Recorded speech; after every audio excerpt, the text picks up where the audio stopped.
अब ये बताइए कि यदि कोई व्यक्ति मेरे सामने कहे कि ये जो मूर्ति है, पत्थर की मूर्ति है, लकड़ी की मूर्ति है, इसमें बहुत शक्ति है और अगर तुमने इसका कुछ अनिष्ट किया, अगर इसका कुछ अपमान किया तो ये तुम्हारा जो है अनिष्ट कर देगी। तो मैं उसको अब कैसे समझाऊँ, किस तरीके से समझाऊँ कि इसमें शक्ति है या नहीं है? मेरे को जाँच करनी है उस बात की।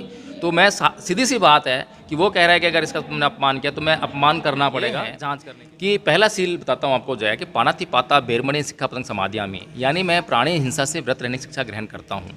अभी प्राणी हिंसा से व्रत रहने की शिक्षा में ग्रहण, इसी प्रकार से दूसरा सील है अदन्न दाना बेरमणि सिक्खापदं समादियामि, यानी कि मैं चोरी से व्रत रहने की शिक्षा ग्रहण करता हूँ। मुझे बिल्कुल भी पसंद नहीं है कि कोई मेरे संपत्ति को चुराए। तो जब मुझे पसंद नहीं है तो दूसरों को मेरे द्वारा कि उनकी संपत्ति को चुराया जाना किस तरह से पसंद है?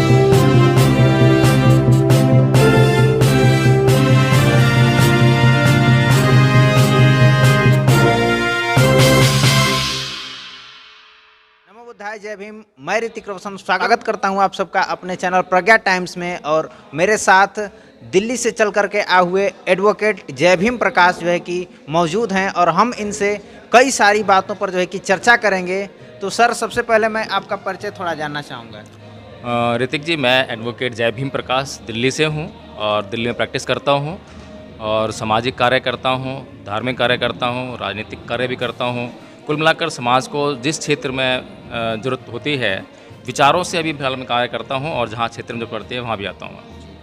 अभी तक सर हमारे भारत देश में देखा गया, क्योंकि अभी जो वर्तमान हाल फिलहाल की जो घटना है वो हमने ये जाना, राजेंद्र पाल गौतम जो है कि 22 प्रतिज्ञा को लेकर के घेरे में आ गए और 22 प्रतिज्ञा जब जहां हो रही थी वहां पे शामिल हुए और उनसे जो है कि इस्तीफा ले लिया गया। ये कहां तक सही है? क्या ये आपराधिक माना जाएगा या फिर किस प्रकार का जो है कि माहौल है जो उनसे मंत्री पद से जो है कि इस्तीफा ले लिया गया? देखिए ऋतिक जी, जो राजनीति है भारत में वह लोकतांत्रिक आधार पर चलती है और लोकतांत्रिक प्रक्रिया में बहुमत के आधार पर सत्ता में व्यक्ति चुना जाता है और जो बहुमत का मत होता है और जो भी उसका धर्म है, जो भी उसकी भाषा है, उसका इस लोकतांत्रिक प्रक्रिया में बड़ा इम्पैक्ट पड़ता है। और ख़ास तौर जबकि उस देश की, उस क्षेत्र की जनता जो है अशिक्षित हो और अंधविश्वासी हो, पाखंड में लबालब हो, तो वहाँ पर जो है ये चीज़ें बहुत महत्वपूर्ण हो जाती हैं। तो राजेंद्र पाल गौतम जी ने जो ये धार्मिक कार्य किया है, हालांकि ये धार्मिक कार्य इस देश की उन्नति और विकास के लिए बहुत ज़रूरी है, क्योंकि ये जो धार्मिक कार्य है भगवान बुद्ध के धम्म की ओर लोगों को ले जाने का जो उनका प्रयास है, वो इस देश के लिए एक सच्चे अर्थों में देशभक्त वाला कार्य उन्होंने किया है। सच्चा देशभक्त होने का उन्होंने प्रमाण इस देश को दिया है। लेकिन फ़िलहाल अभी जो इस देश के जो लोग हैं उनकी जो मानसिक स्थिति है वो इस प्रक्रिया के लिए भी तैयार नहीं है, क्योंकि ये लोग जो हैं अभी इतने अंधकार में फंसे हुए हैं जहाँ पर कि कोई प्रश्न करने की स्थिति में तो वे है ही नहीं।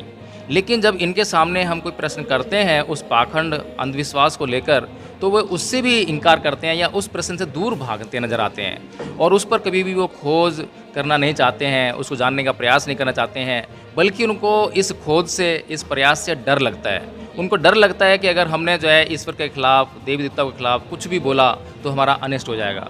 इस डर को दूर करने के लिए इस देश में समय समय पर बहुत महान विभूतियाँ हुई, बहुत अच्छे अच्छे महापुरुष हुए। उनमें से हमारे पेरियार रामा स्वामी जी हैं, जिन्होंने इसी बात को साबित करने के लिए आज तक हिंदू उनसे बहुत खफा हैं कि उन्होंने जो है उनके देवी देवताओं का, ईश्वर का बहुत अपमान किया। लेकिन अब ये बताइए कि यदि कोई व्यक्ति मेरे सामने कहे कि ये जो मूर्ति है, पत्थर की मूर्ति है, लकड़ी की मूर्ति है, इसमें बहुत शक्ति है और अगर तुमने इसका कुछ अनिष्ट किया, अगर इसका कुछ अपमान किया तो ये तुम्हारा जो है अनिष्ट कर देगी, तुम्हें भस्म कर देगी, तो मैं उसको अब कैसे समझाऊँ, किस तरीके से समझाऊँ कि इसमें शक्ति है या नहीं है? मेरे को जाँच करनी है उस बात की। तो मैं सीधी सी बात है कि वो कह रहा है कि अगर इसका तुमने अपमान किया तो मैं अपमान करना पड़ेगा जांच करने के लिए। अब बस इतनी सी बात जो है इस देश के लोगों को समझ में नहीं आ रही है कि जो 22 प्रतिज्ञाएँ राजेंद्र पाल गौतम जी ने उस मंच के माध्यम से ली हैं, वो 22 प्रतिज्ञाएँ पहली बात तो किसी के अपमान स्वरूप नहीं है, किसी का अपमान नहीं है। अगर मैं कहता हूँ कि ऋतिक रोशन जी मुझे आपसे बातचीत नहीं करनी है, तो इसमें कैसा अपमान? ये तो मेरी मर्जी है, मुझे आपसे बात नहीं करनी है। इसी प्रकार से 22 प्रतिज्ञाओं में कहा गया है कि मैं ब्रह्मा विष्णु महेश को ईश्वर हैं नहीं मानूंगा, इनकी पूजा नहीं करूंगा। तो जब मैं धर्म परिवर्तन कर रहा हूं, जब मैं हिंदू धर्म में पहले था हिंदू धर्म में मैं ब्रह्मा विष्णु महेश को ईश्वर मानता था, ईश्वर मानकर उनकी पूजा करता था। अब मैं धर्म परिवर्तन करना चाहता हूँ, वो धर्म छोड़ना चाहता हूँ और बौद्ध धर्म अपनाना चाहता हूँ। तो मुझे ये क्लियर करना पड़ेगा कि मैं अब से जो है क्या करूँगा। अब तक मैं ऐसा क्या करता था जो मुझे बौद्ध धर्म में आने के बाद क्या नहीं करना है। तो उसके लिए ये स्पष्ट रेखा खींचने के लिए परम पूज्य बाबा साहब डॉक्टर भीमराव अम्बेडकर ने 14 अक्टूबर सन 1956 को नागपुर की भूमि से, जिसे आज दीक्षा भूमि हम कहते हैं, वहाँ से इस 22 प्रतिज्ञा के साथ में धर्म परिवर्तन किया। स्वयं धर्म को ग्रहण किया, बौद्ध धर्म को ग्रहण किया और अपने लोगों को जो है 22 प्रतिज्ञाएँ दिलाकर यह स्पष्ट किया कि अब आपका जो है, जब आपने ये निर्णय ले लिया है कि आपको धर्म परिवर्तन करना है, तो अब आपका हिंदू धर्म से किसी प्रकार से कोई नाता नहीं है। अब आपको जो बौद्ध धर्म है उसका जो शील सदाचार का जो नियम है उसको फॉलो अप करना है, ताकि आपका जीवन जो है सुखमय हो जाए।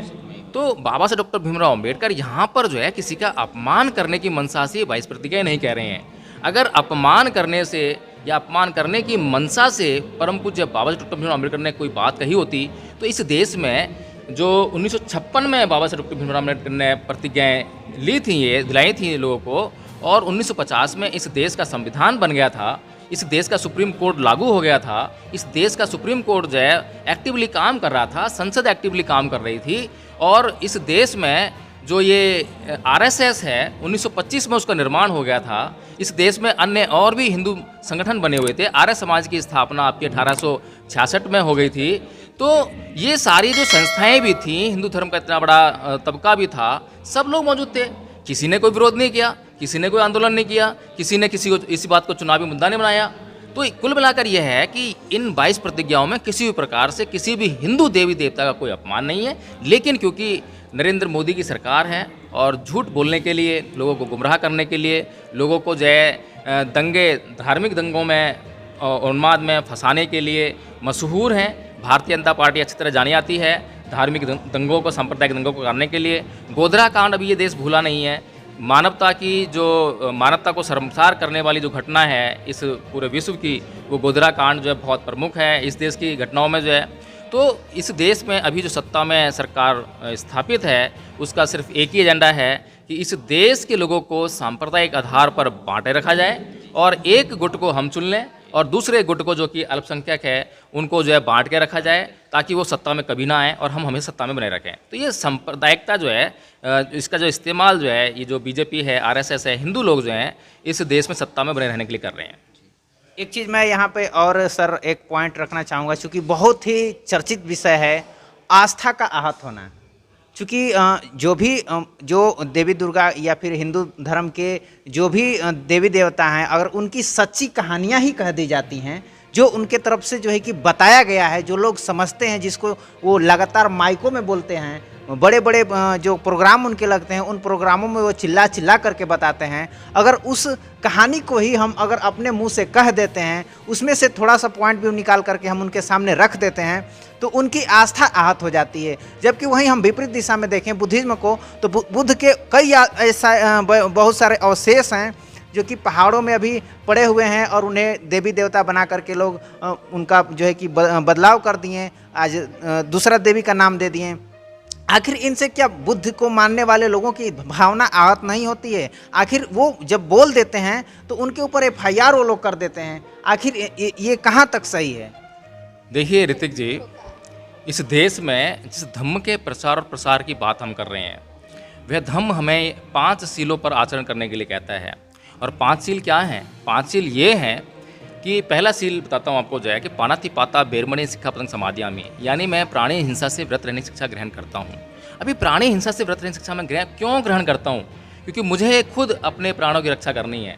मुझे कभी भी पसंद नहीं आएगा कोई भी मुझे मारे, कोई भी मुझे डांटे, कोई भी मुझे गाली दे, कोई मेरा अपमान करे। जब मुझे ये सब पसंद नहीं है तो मैं ये दूसरों के खिलाफ कैसे कर सकता हूँ?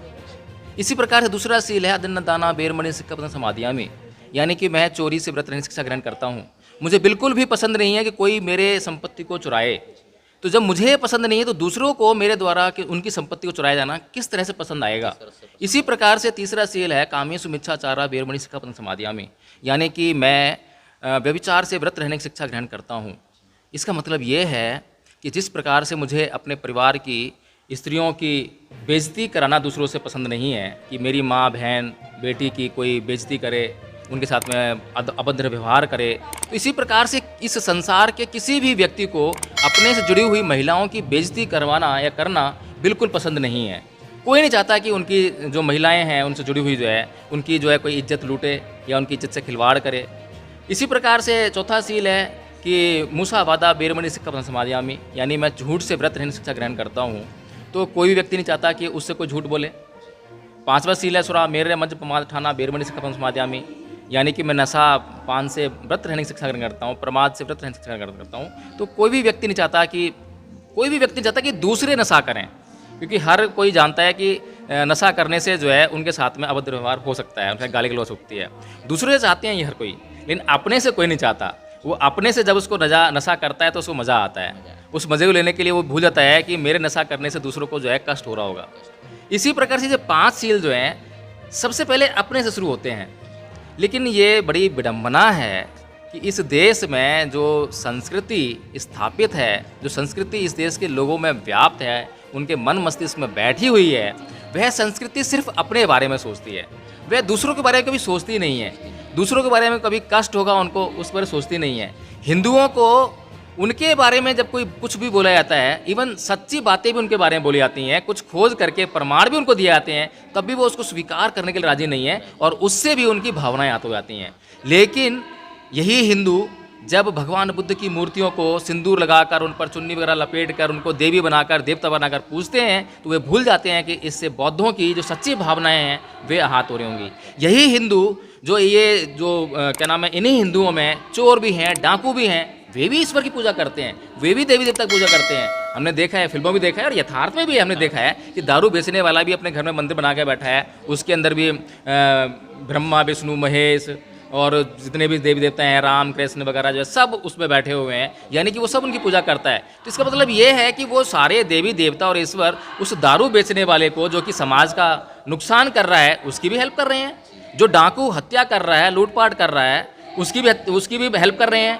जो व्यक्ति बलात्कार करता है स्त्रियों से, उसकी भी वे हेल्प कर रहे हैं। जो चोरी करने वाला जो है उसकी भी हेल्प कर रहे हैं। यानी कि इस देश में जो ईश्वर का जो जंजाल और देवी देवता को जो जंजाल ब्राह्मण ने बुन के रख दिया है, उसका मतलब ये है कि ये लोग जो हैं, जो इनकी पूजा करेगा उसी की हेल्प कर देंगे।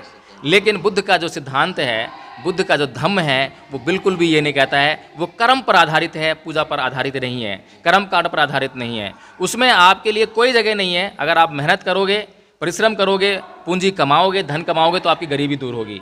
पूजा करने से, कर्म कांड करने से कभी भी जिंदगी भर आपकी जो गरीबी दूर नहीं हो सकती है। अगर आप मेहनत करोगे, पढ़ाई लिखाई करोगे, तब आप PhD करोगे और नौकरी पालोगे। लेकिन आप पूजा जितनी मर्जी करते रहो, कर्म कांड कितना भी करते रहो, आपको कभी भी जो है ना तो आप पढ़ाई कर पाओगे अच्छी तरह से, ना ही आप नौकरी हासिल कर पाओगे। तो इस प्रकार से जो है, जो बुद्ध का धम्म है वो सच्ची बात करता है, प्रमाणित बात करता है। और बुद्ध के लोग जो है कभी भी ये नहीं कहते हैं कि हम जो कह रहे हैं उसको मान लो। बुद्ध के लोग हमेशा कहते हैं कि आप जाँच करो, आप जानकारी लो, किताबें पढ़ो, और उसको जब प्रमाण आपको मिल जाए या आप जब साबित कर लो तभी मानो, हमारी बात को मत मानो। लेकिन वो हिंदू लोग हैं जिनकी भावनाएं बहुत जल्दी आहत हो जाती हैं, वे कभी भी अपने ऊपर प्रश्न करने की इजाज़त नहीं देते हैं। वो हमेशा प्रश्न से भागते रहते हैं। वे हमेशा चाहते हैं कि उनके ऊपर कोई प्रश्न ना किया जाए। ये आस्था का मामला है, ये श्रद्धा का मामला है, ये ईश्वर की भक्ति का मामला है। ईश्वर पर प्रश्न नहीं किया जा सकता है। ईश्वर प्रश्न किया तो नाराज हो जाएगा। इस प्रकार के अंधविश्वास और पाखंड से लिप्त हिंदू लोग जो हैं, सिर्फ और सिर्फ अपनी भावनाओं की कदर करना जानते हैं, लेकिन दूसरों की भावनाओं से केवल वह खिलवाड़ करना जानते हैं। तो ये स्पष्ट है कि एक तरफ बुद्ध हैं, जिनका धम्म जो है प्रश्न से शुरू होता है कि पहले प्रश्न करो, अपने संदेहों को मिटा लो। जब तक अपने संदेहों को ना मिटा लो, पूरी जानकारी ना लो, तब तक मेरी शरण में आने से कोई फायदा नहीं होगा। शरण में आ भी गए तो मैं सिद्धांत बताऊंगा, उस पर आचरण नहीं कर पाओगे, और आचरण नहीं कर पाओगे तो वो भलाने वाला नहीं है। इसलिए भगवान बुद्ध कभी भी जो है भीड़ की तरफ नहीं बढ़ते हैं, वो योग्यता की तरफ बढ़ते हैं, योग्य लोगों की तरफ बढ़ते हैं, अक्लमंद लोग की तरफ बढ़ते हैं। तो इसी कारण से जो लोग आलसी हैं, निकट्ठू हैं, जिन्हें परिश्रम करना पसंद नहीं है, वे लोग जो हैं ईश्वर, देवी देवता, चमत्कारों में फंसे रहना चाहते हैं, पाखंड में फंसे रहना चाहते हैं। और बुद्ध की तरफ उनको मुँह करने में भी बड़ा मतलब परिश्रम महसूस होता है, बड़ा कष्ट महसूस होता है। इसलिए वहाँ पर वो मुँह भी नहीं कर पाते हैं। इसी कारण जो है इस देश के लोग जो हैं दुख में लगातार भसते जा रहे हैं। एक चीज़ मैं आपसे रिक्वेस्ट करना चाहूँगा सर। मेरे चैनल के माध्यम से आप एक पेशे से वकील रहे हैं और वर्तमान टाइम में भी आप एक एडवोकेट हैं, और आज इस देश में बहुत सारे हमारे समाज के लोग जो है कि एडवोकेट हैं, लेकिन फिर भी बाबा साहब को नहीं समझते, मिशन मूवमेंट को वो कुछ नहीं समझते हैं। और अपने लोग जब किसी भी मामले को लेकर के उनके यहाँ जाते हैं तो वो उस प्रकार से व्यवहार में नहीं लाते हैं, उस चीज़ को उस महत्व नहीं समझ पाते हैं। उनके लिए आप क्या मैसेज देना चाहेंगे? पूरे देश के वकीलों के लिए आप क्या मैसेज देना चाहेंगे? देखिए, वकालत का पेशा जो है तर्क पर आधारित है, प्रमाण पर आधारित है। जो वकील हैं जब कोर्ट में जाते हैं तो जज के सामने जब तक उनके पास कोई प्रमाण नहीं है किसी मुद्दे पर, जो मुद्दा लेके जा रहा है या तो वो मुद्दई है या वो डिफेंडेंट है, यानी कि एक तरफ प्लेंटिफ एक तरफ डिफेंडेंट है, जिसको हिंदी में कहते हैं मुद्दई और हिंदी में दूसरे पक्ष को क्या बोलेंगे, जो है विपक्ष बोलते हैं, जो भी है ना, हाँ, प्रतिवादी। तो दोनों लोगों को जो है अपनी बात रखनी होती है जज के सामने, और अपनी बात रखने के बाद खाली ऐसा नहीं है कि कुछ भी भौंक दिया वहाँ पर जो है और वो मान लिया जज ने। जज उस बात को मानता है जिसका प्रमाण होता है। जो दोनों पक्षों में से किसी ने भी प्रमाण दे दिया, प्रमाण को साबित कर दिया, तो जज उसके फेवर में जो है डिसीजन दे देता है। इस बात को इस देश के, इस दुनिया के सभी वकीलों को मानना चाहिए और ईमानदारी से मानना चाहिए। और जब भी अपने जीवन में वो दैनिक क्रिया में कभी भी कोई आचरण करते हैं, किसी भी बात पर जो है अपना विश्वास लाने का कार्य करते हैं, तो तब भी उनको जो है इस बात को भूलना नहीं चाहिए कि बिना प्रमाण के हमें किसी बात को नहीं मानना है। प्रमाण मिले तो आप बिल्कुल मानिए, पूरा आचरण कीजिए, लेकिन जब तक प्रमाण ना मिले तब तक आप मानिए ना। लेकिन ये दुर्भाग्य है इस देश का कि इस देश में बड़े बड़े वकील हैं, बहुत बड़े बड़े वकील हैं, नामी वकील हैं, जिनका इंटरनेशनल लेवल पे नाम है वकालत में जो है, और बहुत बड़े बड़े डॉक्टर हैं, बहुत बड़े बड़े साइंटिस्ट हैं, वैज्ञानिक हैं। लेकिन ये तमाम इतने बड़े पढ़े लिखे लोग होने के बावजूद जो है जब अपना प्रोफेशनल वर्क करते हैं तो वहाँ पर प्रमाणों की बात करते हैं, लेकिन व्यवहारिक ज़िंदगी की बात करते हैं तो वहाँ प्रमाण से दूर भागते नजर आते हैं। वहाँ केवल और केवल मानने की प्रक्रिया में फंस जाते हैं कि किसी ने उन्हें कह दिया, या कोई परंपरा है, रूढ़ी है, रीति है, रिवाज है, उसको फॉलो करना है। उसके अलावा उनके पास अपना कोई दिमाग नहीं है, कोई विवेक नहीं है, अपना कोई तर्क नहीं है, और ना वे तर्क करते हैं ना करना चाहते हैं। तो ये बुद्धिहीनता का मतलब प्रमाण है, ये बुद्धिमत्ता का प्रमाण नहीं है। तो इसीलिए मैं इस देश के और दुनिया के वकीलों से एक आग्रह करना चाहता हूँ, निवेदन करना चाहता हूँ अपनी ओर से कि आप कृपया करके जो है जो सच है उसके प्रमाण की तरफ बढ़िए, उसको प्रमाणित करने की तरफ बढ़िए, उसको खोजने की तरफ बढ़िए। और जब आपको उसका प्रमाण मिल जाए, आप उसको खोज लें, तब उसको मानिए और ऐसे लोगों की आप हेल्प कीजिए जो उस खोज में लगे हुए हैं। हर व्यक्ति नहीं खोज सकता हर चीज़ को, हर व्यक्ति बुद्ध नहीं बन सकता कि बुद्ध बनकर वो पूरे इस संसार के चक्र को जान ले। लेकिन आपको जो जितना आप जान सकते हैं, जितनी आप मेहनत कर सकते हैं, अगर आप उतनी मेहनत भी ना करें, उतनी खोज भी ना करें, तो फिर तो आपके इंसान पैदा हुए हैं उस पर ही सवालिया निशान लगता है, वो जीवन निरर्थक है, बेकार है। इसलिए प्रमाण तरफ बढ़िए और खोज की तरफ बढ़िए। तो सर, आपने मेरे चैनल में आए और मुझे इतना समय दिया और आपने हमारे चैनल के दर्शकों को इतने सारे जो है कि महत्वपूर्ण जानकारियाँ दी, इसके लिए सर मैं आपको बहुत बहुत साधुवाद देना चाहता हूँ। जय भीम। जय भीम। और सर, आप जो भी लोग इस वीडियो को देख रहे हैं, ज़्यादा से ज़्यादा इस वीडियो को शेयर करें, मेरे चैनल को सब्सक्राइब करें। धन्यवाद।